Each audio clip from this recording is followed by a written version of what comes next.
So we got the parents of James Holmes pleading for him to be spared the death penalty. This was the alleged Aurora theater shooter back in July of, I believe it was July 20th, 2012. And his parents say their son is not a monster. Now, the whole story that we were given by the media, to those who don't know, was rather sketchy, especially with, the lack of experience this guy would have. Details such as the guy on the cell phone and his phone rings and he goes out the emergency exit and then somebody walks in because the door just happens to be left open there. Him sitting in his car just waiting for the police and then telling them somehow his apartment is rigged with explosives. How he did that, who the hell knows, being that reports were that it was quite sophisticated, though later the Huffington Post came out and said it was they weren't actually rigged to explode or some crap. Then there's all the instances that I did not even see at the time because I didn't even conceive of the concept of crisis actors. I thought this was a false flag and he was a patsy, basically, And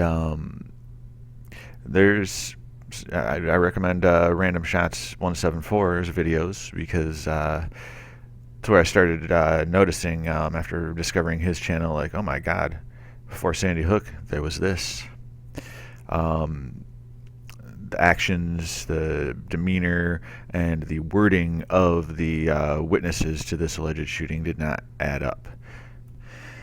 Now, I'm still not totally sure that means that people didn't get killed because there is this video here with the father of this little girl, and he's not acting like a crisis actor. This is the father of the daughter. Ian Sullivan is his name, and his daughter allegedly died in the shooting, and I don't know if that's true or not, but I want to show this. Ian Sullivan should be celebrating his daughter, Sullivan's birthday. Instead, he says his anger toward the man accused of killing his 6-year-old daughter in the Aurora theater shooting has been refueled. Robert and Arlene Holmes are asking that their son be spared execution.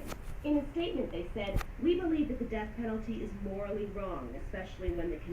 I skipped a little part there because I'm going to go over it anyways, but I'm going to leave a link in the description. You can watch the whole video for yourself, see that I'm not, like, cutting stuff out on purpose, but... I do not feel anything shy of the death penalty is adequate for the situation.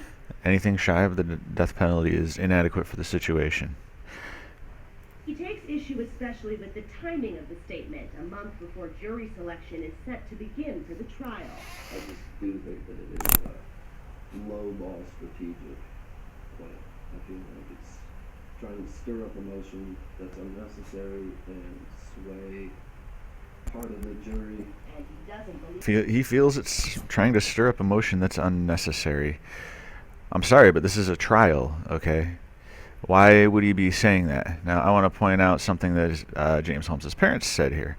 A lengthy trial that requires everyone to relive those horrible moments in time, causing additional trauma. Now, I'll come back to this. Because I do want to point out this guy's showing none of the duping delight, okay? None of the crisis actor signs except one, and it does not offer a sure conclusion that he is a so-called crisis actor, or an actor, period, whatever you want to call it. But that being said, I have noticed a interesting theme with a lot of these sort of incidences. Yeah, it's refreshing on me again. Ridiculous. Once again, a lengthy trial requires everyone to relive those horrible moments in time.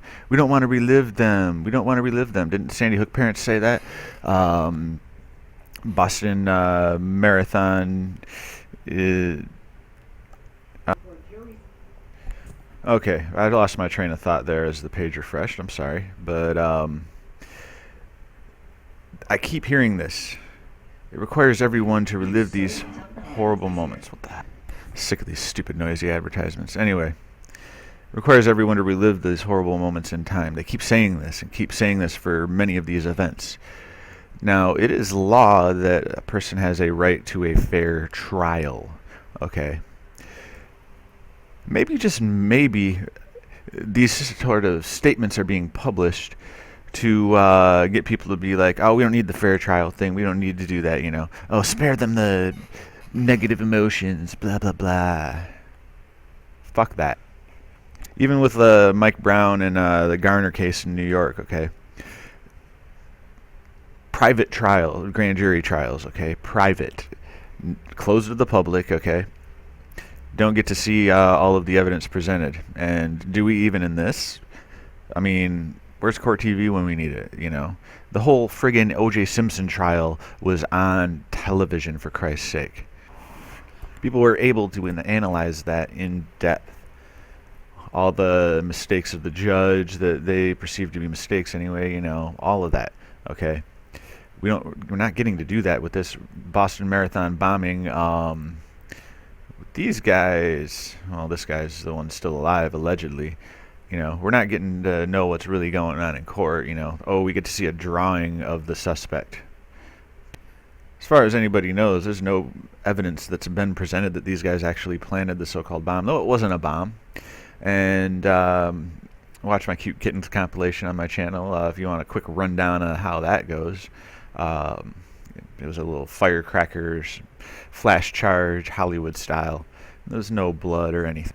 See, this nation's on a slippery slope with law enforcement, the justice system, that you're guilty until proven innocent, and it needs to stop. Though anybody who knows anything about the Boston Marathon bombing or the Aurora shooting in movie theater,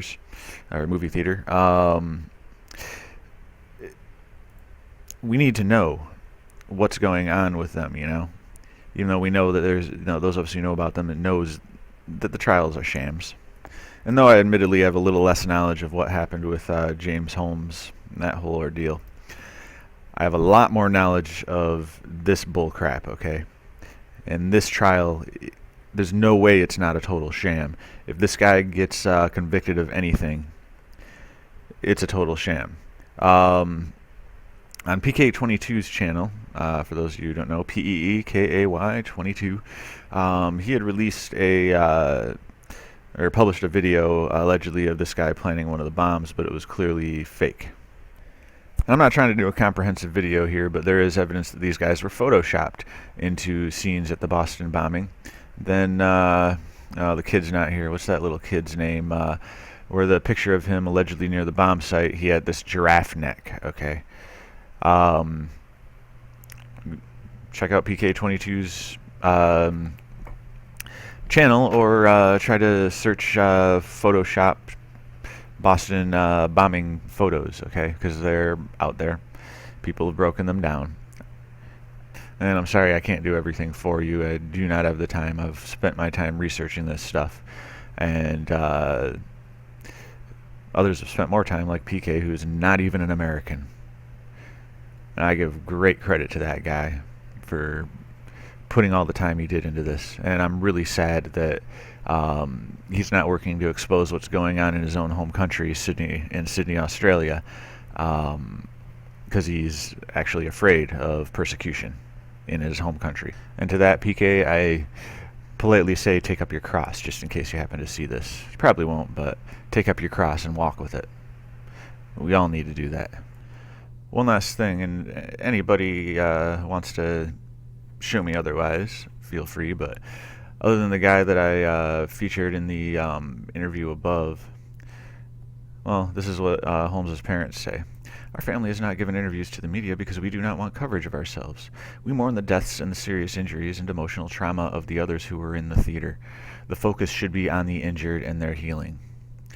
I have seen very little focus, particularly on anyone that was injured. I have not seen a single interview or anything like that. I've looked around for this stuff. Please, anybody, you want to share me a link, feel free. But I have not seen one interview with somebody injured yet. And it wouldn't surprise me that if they are out there, they're much the same as the Boston Marathon hoaxathon, where they're a bunch of frauds.